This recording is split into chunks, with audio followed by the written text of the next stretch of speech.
No Today I'm problem. joined by Sydney FC legend Terry McFlynn. Thank you so much for joining me today, Terry.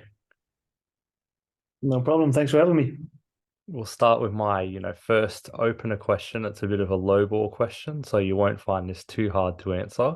So where did your passion and love for football first begin?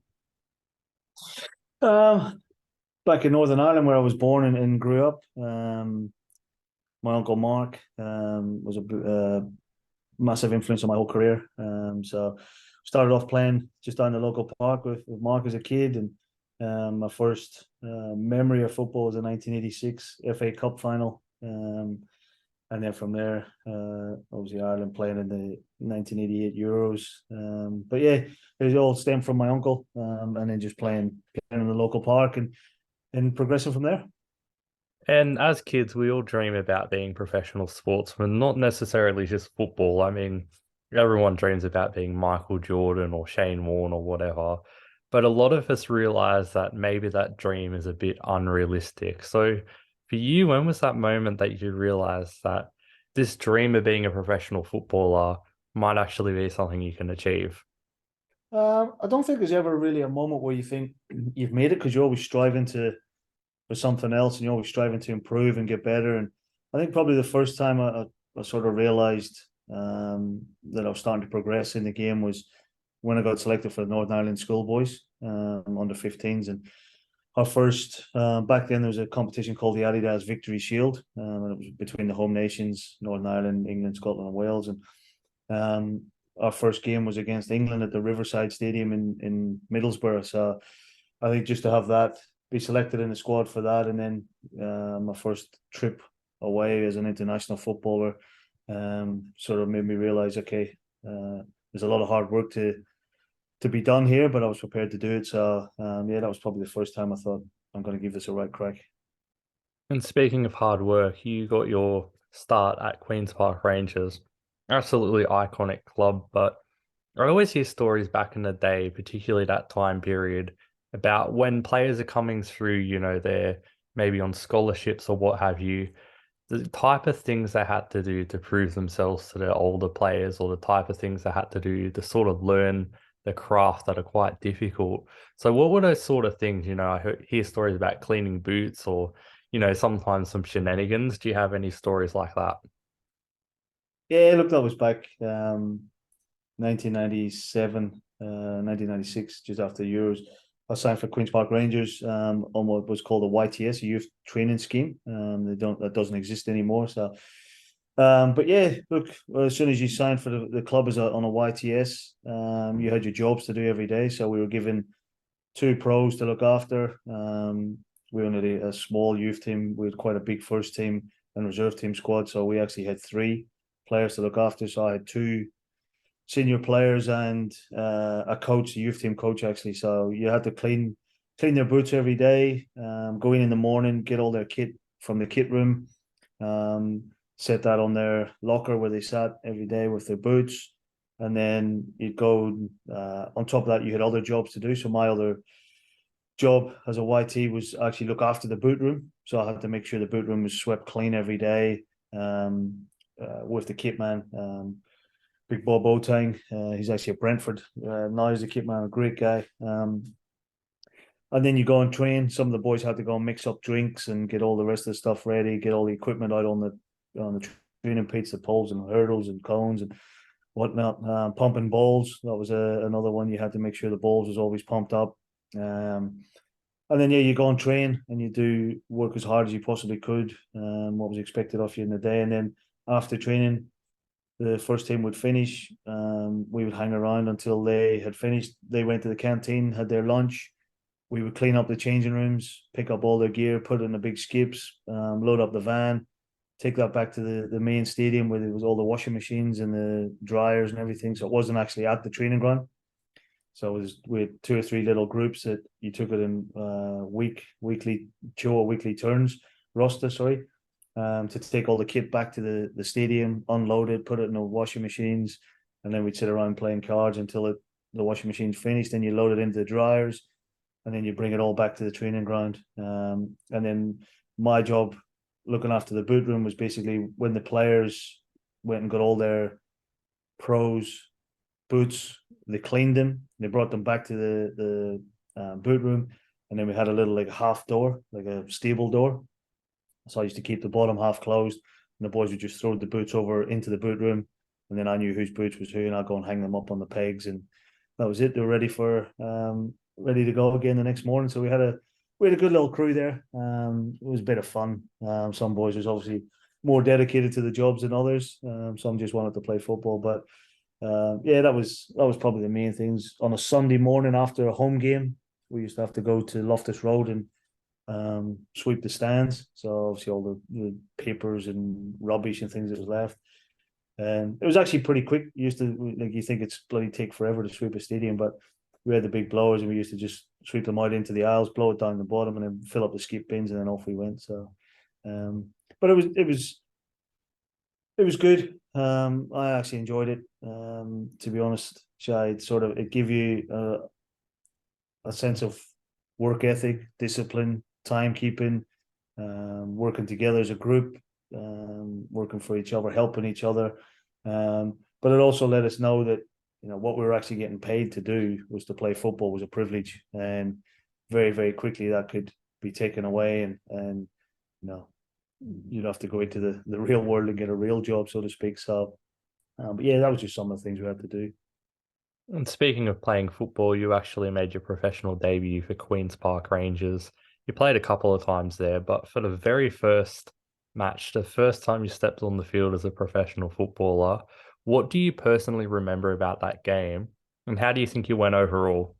Look, it was a difficult time at the club. We were in administration. We were going through quite a lot of distractions off the field. It didn't really concern me too much because I was only a young kid at the time, and Ian Holloway was the manager, and he started giving a lot of younger players opportunities. So, yeah, when I came on as a sub against Stockport, it was just having played at Loftus Road, loads and loads and loads of times in the youth team and in the reserve teams, and when it's an empty stadium, it's there's no problem.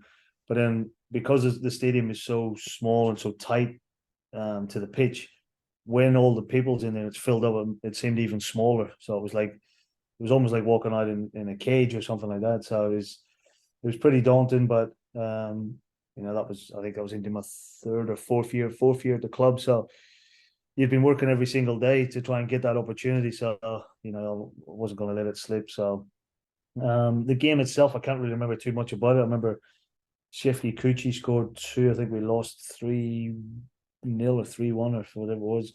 I know Justin Cochran got sent off. Justin and myself and Richie Paquette made our debuts on the same day. Justin's now the assistant coach at Brentford. So yeah, I don't really remember too much about that. The next game I played was Wolves away at Molineux. We played the full game there and we drew one each. I think Keith Andrews scored for Wolves and Paul Bruce scored for us, free kick. And I've actually been trying to find that program because I'm pretty sure Steve Corica played that day for Wolves. But for love or money, I can't find the program anywhere. But yeah, look, it was a great time at QPR. I made some really good friends there. Like I say, that year in particular was challenging, more so off the field than on the field. Went into administration. ITV Digital was the new television provider platform that was coming in to take over the Football League. They collapsed. So basically all the money that clubs was expecting to generate from television revenue and had dissipated straight away. So that left a lot of players, including myself, right across the full Football League out of work at the end of that season. So I would be lying if I sat here and told you that I knew about your next couple of clubs as much as I knew about Queen's Park Rangers. You moved on to lower league football in England. Now, there's a lot of stories about lower league football in England. I actually interviewed someone who played in the A League and the Premier League, and he said to me, lower league football in England was the most difficult time of his career. It was the most difficult football he's faced. So do you think the reputation about, the English lower leagues being this tough, hard league where it's almost impossible to play any sort of good football is true, or was it a different experience for you? The two clubs I played for, well, three clubs I played for in the conference. The first club I went to was a club called Woking, which is just outside London, in Surrey. It's actually just outside Cobham, where Chelsea's training ground is. Woking was a big club for the non-league, if that makes sense. They had two or three really good cup runs. The coach at the time was a guy called Colin Lippiatt. God rest him, he's passed away now. And Colin was a really good guy, and he was building a team to get promoted into the Football League, and that was the big driver for all the teams in the conference at that time, was to get Football League status. We ended up with about 30 to 32 players, I think we had. So actually getting on the park and getting a regular run on the team was difficult for everyone, because Colin, he was a great guy, and he wanted to rotate the squad every week, and he wanted to keep everyone happy. But he ended up making everyone disgruntled, so no one was actually playing, and we had no rhythm, we had no momentum, it was a different team every week. So in the end, Colin stepped aside. A guy called Jeff Chappell came in, who had been the coach of Woking previously. He's a bit of a legend in that area, and he basically just came in and said, "Right, I've got to trim the squad. Half of you's got to go." So yeah, typical non-league. We trained in the evenings. I remember he called me into his office one night, and he had a big tray of fish and chips, and this was before training. And he just said, "Look, you've got to go. You're not going to play in the team. There's no room for you. You're still young enough to go and get another club. I'm not going to stand in your way. Find a club and just leave." So I had a 2-year contract. So I said, "Okay, look, I can't just walk out of the club with no pay up or with no compensation, so to speak, until I find a club." And the club was great. Woking was fantastic. They said, "Look, we'll try and help you find a club, and we'll pay out your contract, what's left." So a good friend of mine, Gareth Graham, who played with in the national team, Northern Ireland, he had gone to a club called Margate. And Ginge had started off at Crystal Palace. He was flying at Palace. They actually got to the Youth Cup final a couple of years before, when Leeds beat them. It was that really good Leeds Youth Cup team with Harry Kewell and I think James Milner and Stephen McPhail, Ian Hart. Yeah, they won the Youth Cup. Gareth had left Palace, went to Brentford, and then now he was at Margate. So I called him, told him what had happened, and he said, "No, come down here with us." So I thought, "I'm not going to Margate, it's too far away." But they actually trained in a place called Gravesend, which again was just outside London, and all the players lived in London. So we actually only ever went to Margate for the games. So we trained in Gravesend. For away games, we made it Houston train station. We get to train everywhere, and that period of time was probably one of the most enjoyable times of my football career, because it was just a bunch of boys that was prepared to do anything for each other to get a good result, get a good win. There's a real togetherness, camaraderie, spirit right across the whole club, really. Chris Kinnear, who was the manager, I still speak to him now. His son's actually a sporting director in a club in Thailand at the minute. And they were just really, really good people. And the team itself, with probably the nucleus of the squad, had come up 3 divisions the 3 years prior. So they'd gone promotion into the conference. And we actually got beat the first year. We got beat by Morecambe in the playoffs to try and get in the Football League, into League Two as it was then. And then I was lucky enough, I was fortunate enough to be still being selected for Northern Ireland under 21s at the time. And the assistant manager of the first team for Northern Ireland was a guy called Jim Harvey. Sammy McElroy was the manager and Jim was the assistant. And Jim was the assistant, he was the head coach of Morecambe. So every time we went to Northern Ireland camps, Jimmy would always meet me for a coffee and try and get me here to come and play for Morecambe. And so eventually I did. I ended up assigned for Morecambe, and Morecambe was full-time. So it was back to full-time professional football again. And back to your point about, was it difficult to play?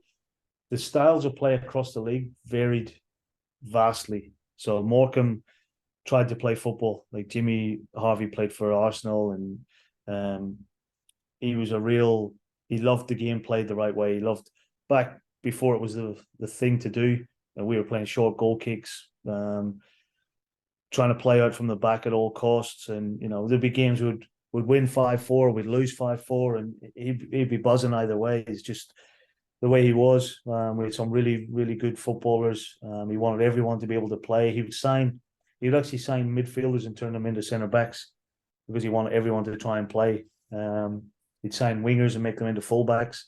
But then it was probably different at Margate. We had two really big strikers who played up front, Simon Beard and Phil Collins. Not the singer, but another was Phil Collins. And we used to just get the ball forward to them as quickly as we could. We had a really fast winger, Leon Braithwaite, whose brother actually ran for Great Britain in the Commonwealth Games, Darren Braithwaite. And he was lightning quick. So we used to just get the ball in the corner for him. He was getting crosses in. The two boys was attacking the front and back post. Me and another lad, John Keister, who was actually the captain of Sierra Leone at the time. We were just in midfield, and we just had to keep the ball moving, get it forward as quickly as we could, and back it up, win second balls. And but then, like I said, when we went to Morecambe, it was completely different. Everything was two touch, pass and move, fullbacks overlapping, inverted fullbacks even back then before it was even a thing to do. So the styles different, right across the league. But ultimately, I suppose like any league, you look at Man City now with Haaland. Ultimately, in the conference, if you had a top striker that was going to get you a goal a game, you were going to get promoted. So at that time, I think Rushden and Diamonds went up. Boston United went up. So there was teams that just paid the most money for the best strikers, and that was it.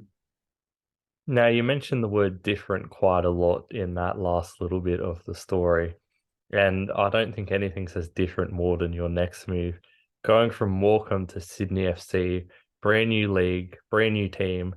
How did that move come about to you? And how was Australia sort of sold to you as a player, playing over there in England? Well, my wife is from Australia. So she was a nurse working in London when I was at QPR, and we met back in, when was that, 2000. So we met back then. We came to Australia a couple of times on holiday. Really enjoyed it, really loved it. And then at that time I moved from Margate to Morecambe. Emma wanted to come back to Australia. The NSL had stopped, and there was a bit of a break before the A-League started. So it sort of bought us a little bit of time. I just went on the FIFA website and found all the list of Australian agents. Went on the A-League Wikipedia page, I think it was back then, and just got a list of people, key contacts in clubs. I started to make contact and sent my CV and asked, is there any chance I could come? I'm coming to Australia anyway. Is there any chance I could get a trial? I actually played with a guy, Chris Zorowich, who's a New Zealand captain. I think he played for Newcastle Breakers as well, Zorro. I played with Chris at Margate, and he knew Andy Harper. Andy Harper was the CEO at Sydney FC in the first year, and they played together at Newcastle Breakers. So Chris spoke to Andy, and at that time, Lou Stika, the player agent, was putting Sydney FC together. Excuse me. So I spoke to Andy, and he said, "Look, Lou and Ian Crook's doing all the recruitment for the football department. You got to go through them." So I got an email back from Lou Stika inviting me for a trial, which was initially for 1 week, and that was it. So I was flying out of London on, I think, the Saturday, due to land in Sydney on the Sunday to start the trial on the Monday. And then we were on the plane, and one of the baggage handlers reversed his truck into one of the engines. So we had to get off the plane. We had to go, and because we had checked in, we couldn't leave the security, what do we call it, bubble, if you like. So we stayed in a hotel. We left the next morning. So I arrived in Sydney. No, I'd never been to Sydney before. Me and Emma had been to Australia a couple of times, but we've always been here in Perth, where she's from. So I arrived in Sydney at 6 o'clock in the morning, and I had to get a taxi to Football New South Wales out of Parklea to start training at 10 o'clock. And it was back in the days. There was no GPS, there was no Waze, there was no Google Maps. Everyone was still working with the A to Z directory, and the taxi drivers didn't even know where he was going. So yeah, that was it. I rocked up at Sydney FC initially for a 1 week trial. I think it was 12 trialists. After the first week, I think about 7 or 8 trialists had gone. And then Dave Carney got signed, Matthew Bigney got signed, and then it was myself and a Bosnian guy, Boris, I can't remember his surname.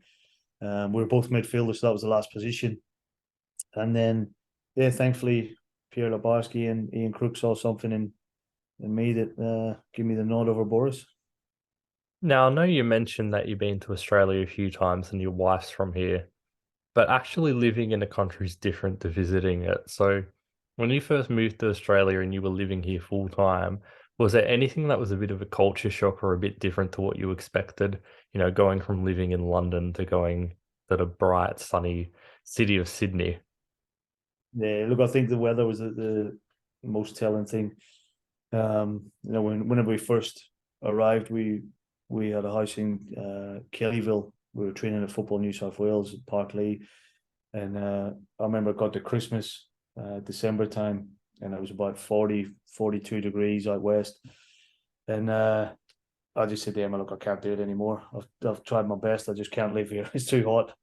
And we used to go and sit at Norwest at the shops just to get some aircon before we had air conditioning in the house. And so yeah, that was probably the most telling thing, was the heat. But the rest of it, I loved it, to be honest, from the very start. The people, the culture, how laid back everything was. Yeah, I loved all of it. It was just the heat was the only thing that really threw a spanner in the works for me, man. And the football, obviously, Australia is not necessarily a football country. So, was it very different, or the level that you were expecting on the pitch? Was it maybe better? Was it maybe a bit worse? And was it difficult to sort of adjust from going lower league England? Maybe it was quite a step up, or maybe it was sort of a level pairing for you. Look, I was surprised, to be honest, with the level. More so the fitness levels of the players. There's a real focus, obviously, on strength and conditioning, power, speed, agility. We were very fortunate at Sydney FC. We had Darren Welsh, who was the first strength and conditioning coach we had, who had an AFL background, and he was fantastic for us. Pierre Labarski was the coach, so there was no excuses accepted. And Ian Crook was the assistant coach, so there was a real blend of knowledge, skill set, and attitudes. Crookie was very, very player centered. He was a typical assistant coach that the players could ask him anything, and he was always there. Pierre was just a winner, and we knew that first season that we were going to win the championship.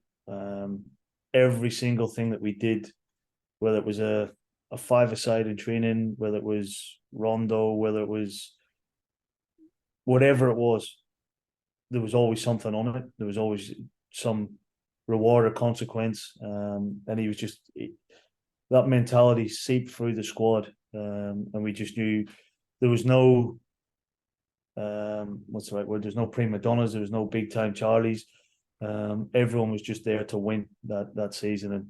And we had a pre-season tour to Dubai. And then that's when we got told that Dwight was signing for us. We knew how serious the club was taking the first season, and how important it was to Sydney FC to be the first inaugural champions of the A-League. We were training 3 times a day in Dubai, and then it was one night at dinner, Pierre stood up and said, we've got a new signing. Dwight York was going to come in as the new marquee signing for not only Sydney but for the whole league.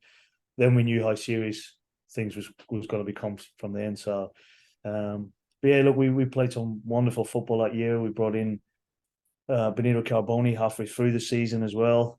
He was fantastic for us. Unfortunately, got a hamstring injury, but Dwight was great.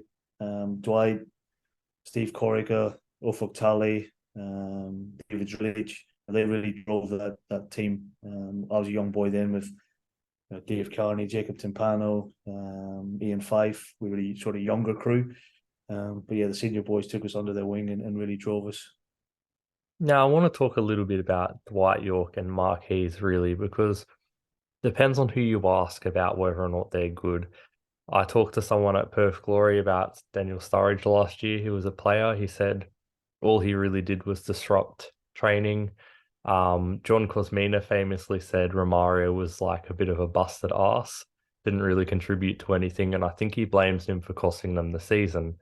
So, being at Sydney FC, you had a couple of big name players during your time: Del Piero, Dwight York, Juninho.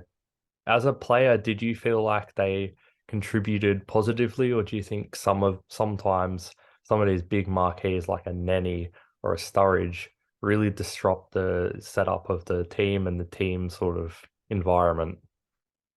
No, I think at Sydney we were very, very fortunate in the marquees that we brought in. Dwight was unbelievable the first year. I think he had this reputation of partying, but he when he did have a party, he did have a good party, but it was only when there was something to celebrate. So at the end of the season, when we won, fantastic, let's have a good time. But during the season, his dedication and his application to training, I've never seen anything like it. Like I say, I was a young boy then, and he would make all us young boys stay out with him after training. With Justin Passfield, the goalkeeper, um, we were crossing balls in for Dwight. He was scoring, finishing, doing drills, doggies. He worked so hard, and then even he'd leave the club and he'd go back to his apartment, and then he'd be in the gym in the evenings. He was fantastic. Juninho, we never really seen the best of Juninho. When he came in pre-season, he was unbelievable what he could do. I think he saw probably the best game he played for Sydney FC was against LA Galaxy, at the Telstra Stadium, of what's it called now, Acor. That was probably the best game he played for us. But not a lot of people know this, but I think it was the second or third game of the season. We played Central Coast, and Juninho actually, his shoulder came out of the socket, so he actually dislocated his shoulder. Back then there was only 21 games, so he was going to miss. I think it was 16 games. He's going to be out for 4 months with his shoulder. And he said he didn't want to do that because he only signed a 1 year deal. He said, "Look, I'll just get." So Janini was getting painkilling injections before every game, just to get through the games. And in training, we weren't allowed to tackle him, so he had to wear a different color bib in training every day, just so we knew it was him, and just to protect him and try and wrap him in cotton wool to get through the season. So we never actually seen the best of Janino, but what a fantastic person, fantastic player. I think the same of Alessandro. I think he took the game to another level in Australia when he came. I think I saw something the other day about the crowd figures was released. That them 2 seasons that he was in the league was the highest crowd figures across the whole league, television ratings, everything. But again, when you've played at that very, very top level, you can actually see why they've played at that level because of the dedication to their craft. Again, Alessandro would take the strikers and midfielders after training and just do little sessions with them. And I was, what was I when Alessandro came? I was in my 30s, so I felt I was a pretty experienced player, and I learned so much from him in probably 6 months than I had probably the last 15 years of my career. And he told me this one little thing, and I tell it to kids now that I coach, that as a number 10, he would say to me, if you're ever in doubt where to kick the ball, just kick it towards the referee. He said, and I'll get it. And I thought, well, what do you mean? And he said, well, the referee runs in a figure 8 on the pitch where the linesmen are. And he said, nobody marks the referee. Everyone gets out of his way. He said, so if I just follow the referee, I'm always going to have time and space. And it was so the amount of times I hadn't a clue on the pitch what I was doing, but I just kicked the ball towards the referee and Alessandro would get it, and it looked like a great pass. So he was, he was fantastic as well. And other Brett Emerton, John Aloisi, Lucas Neal. Lucas Neal came back and played a few games for us as well. So, we've at Sydney. We're very, very fortunate that the players that we brought in, one, they had the right mentality and work ethic to come in and work for the team and for the club. But two, just good people as well. And for you, you had an incredible career with Sydney FC. You pretty much played week in, week out for like a decade with them. You were their captain, you were like a leader in the middle of the park. But unfortunately, with all things, especially in football, it does have to come to an end. When you were thinking about retiring, how difficult of a decision was that? And did you maybe regret it? I know sometimes players say, they wish they stayed on a season or two longer. Some players say maybe they wish they retired a bit earlier. So what was that whole decision like for you?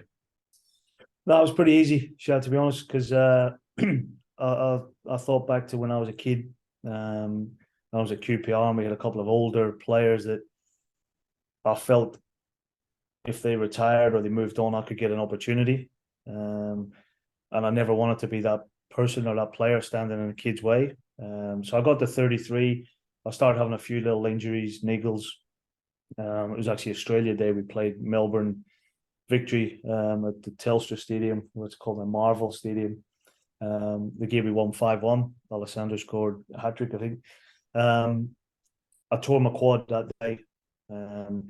And after the game, went had scans and had everything, and then I sat with my wife and said, "Look, that's me done." She said, "No, look, you can come back from this." But we at that time we had Pete Triantis, Terry Antonis, Haji Gligor. We had a load of good young kids that was coming through that deserved an opportunity. And I thought, you know what, I'm 33. I can work as hard as I can, get fully fit, get back in 6, 8 months. 34, play on another year, play another year. And by that time, these kids are now 23, 24, and they might have missed the boat. So I thought, you know what, I've had a good run at it. What am I going to do in my last year or 18 months that I haven't already done? I'd won 2 championships. I'd played with some of the best players in the world. And yeah, the time was right. And I've never regretted it at all. I look back and it gave me great satisfaction and pleasure actually seeing them young boys playing. Pete Trianis came through and was playing at Sydney FC. Terry Antonis obviously played at Sydney FC for a long time, and then when he scored that goal against us in the semi-final for Melbourne Victory, I could have killed him. But he's a top kid. And then Haji, he did well for Sydney FC. Went to Perth Glory for a season, done well, and he's still doing well now at Sydney Olympics. So yeah, look, I was fully at ease with the decision as soon as I made it. And was the decision for you after playing always going to be, I want to stay in football, I want to be involved in football, or did that just kind of come, as a surprise to you? Because I know sometimes people, when they're done, they want nothing to do with football. So for you, was it always the decision, like, yes, I want to stay in football? Um, when I was, I wouldn't say younger, but when you're trying to map out a career and you're trying to think what's next, and you write things down and you set a little plan for yourself. So my plan was always to go into coaching. Always wanted to be a coach because I enjoyed that side of it. I enjoyed the tactical side of it. I enjoyed working with people. So I did a Masters of Coach Education at Sydney Uni. And then my thesis was developing a high performance environment through the organizational culture. And through that, I got fascinated with how organizations are successful. So not sporting teams, but how organizations are successful. And I got really fascinated by culture and by people and what drives people to get out of bed in the morning and do what they do. And then yeah, I'd start with Scott Barlow. I've got a really good relationship with the chairman.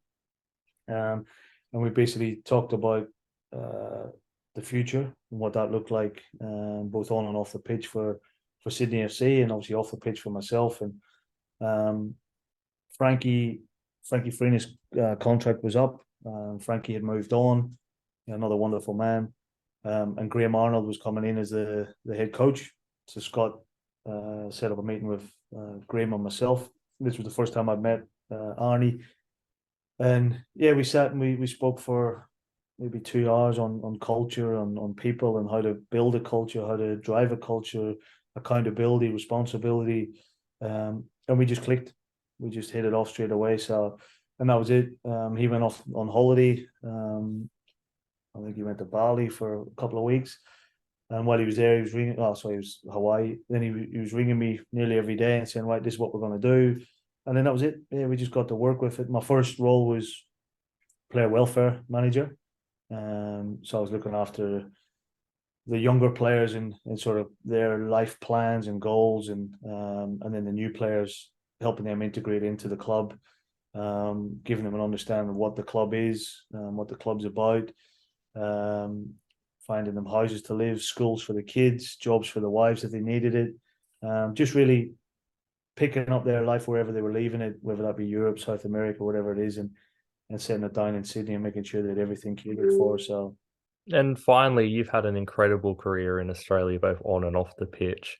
But for you, what's next? What can we expect to see from Terry McFlynn in the rest of 2023 if all goes to plan? look, I've just been studying for the FIFA agents exam. So I've just passed that last week. And it's something that over my time at Sydney FC and most recently at Perth Glory, obviously working with a lot of younger players, and since I stepped out of the club scene, players have asked for my advice and for help, and I've always been one that if I'm going to do something, I'll do it properly. So rather than do it ad hoc, I've studied, passed the agents exam last week, like I say. So yeah, look, I'll be actively trying to help as many young Australian boys and girls and make their way in football, and provide advice where I can, and hopefully see some of these young players on the A League or on the world stage soon. Well, hopefully that all goes to plan. But thank you so much for joining me today and sharing your story. It's been an absolute pleasure chatting to one of the legends of the A League. No problem at all. Thank you very much for having me, Shah. This video is sponsored by Arrow Sport. Go to the link in the description, and the friendly team at Arrow Sport will help you create your own football dream jersey.